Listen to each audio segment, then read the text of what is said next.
Hello दोस्तों।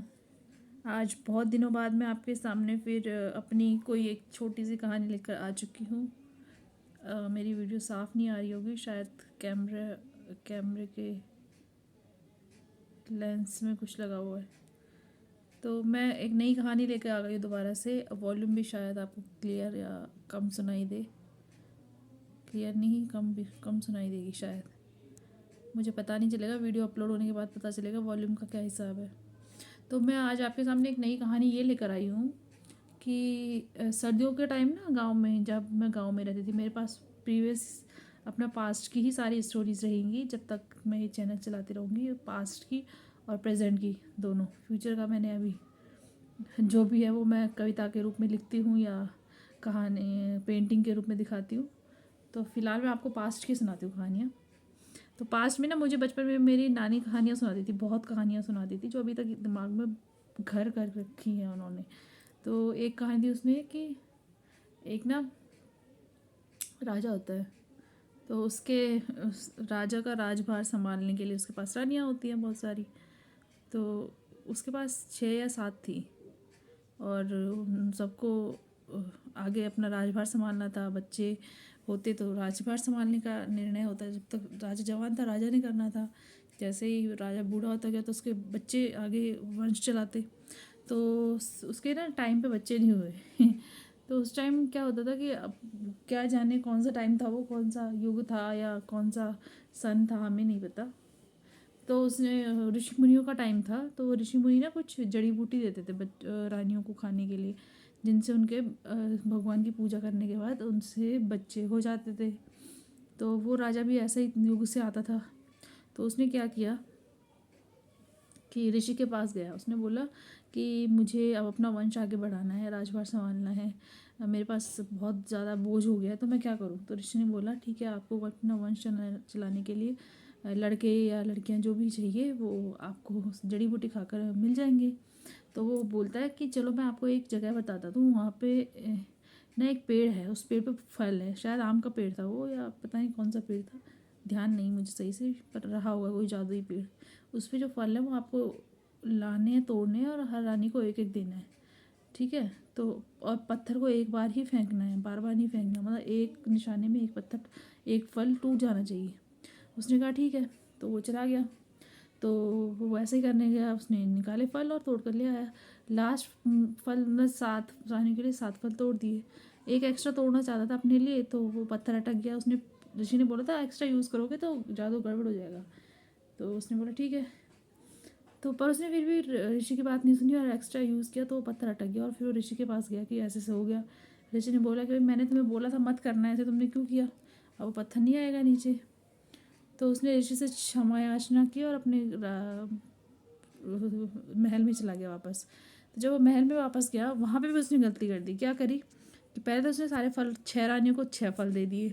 अब 7वीं रानी भी थी, तो उससे ना वो बहुत सुंदर रानी थी दिखने में, तो उससे वो जलती भी थी 6 रानियाँ। तो और वो कान भी भरती थी राजा का कि छोटी वाली ऐसी है वैसी है। तो उसने क्या किया, फिर उसको लालच सा आ गया। उसने कहा यार छोटी रानी को मैं क्या फल दूँ, इसको मैं खुद ही खा लेता हूँ।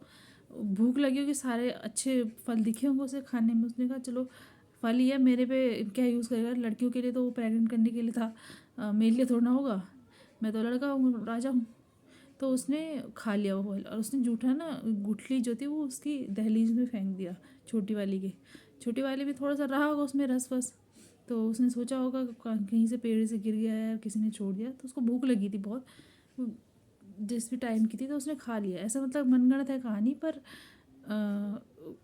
सीख देती है कुछ भी कि क्या नहीं करना चाहिए और क्या करना चाहिए आपको, और क्या करने से गलती होती है। तो उसने खाया, तो वो भी प्रेग्नेंट हो गई, 6 के साथ वो भी प्रेग्नेंट हो गई।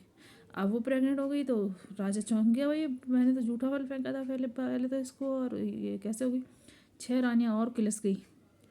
अब क्या होता आगे की कहानी में, तो वो 6 के 7 के लड़के हुए।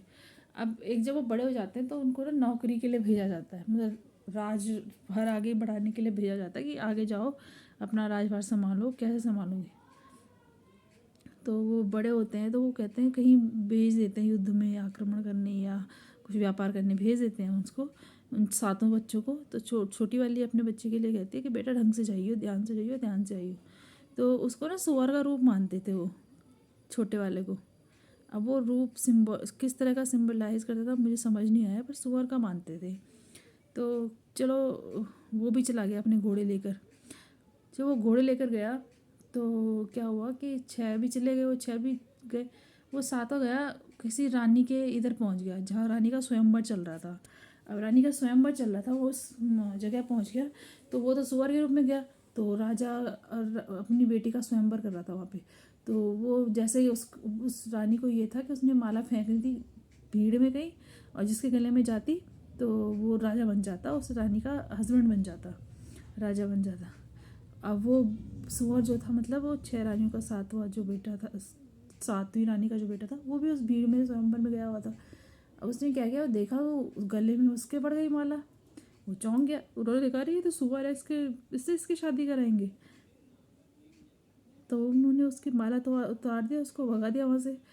फिर वो क्या किया, घूम घाम के वो फिर कहीं और गया। तो वो माला वो जैसे फेंकती, वो दोबारा उस सुअर के गले में चली जाती। वो ढूंढ ढांडने जाते राजा के लोग उसे, तो वो सुअर के गले में 2-3 बार हुआ। लास्ट टाइम क्या हुआ, फिर उसने रानी ने हाँ ही कर दी कि अब मैं इसी से शादी करूँगी, क्योंकि वो जो कोने कोने में छुप रहा था तब भी वो माला उसी के गले में जा रही थी। तो फिर क्या हो गया, वो उसको लड़की भी मिल गई सुअर को।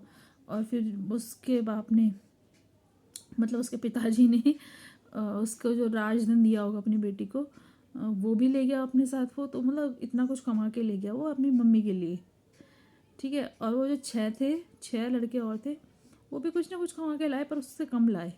लेकिन उसके साथ देखो क्या हो गई, लड़की भी आ गई और धन भी आ गया।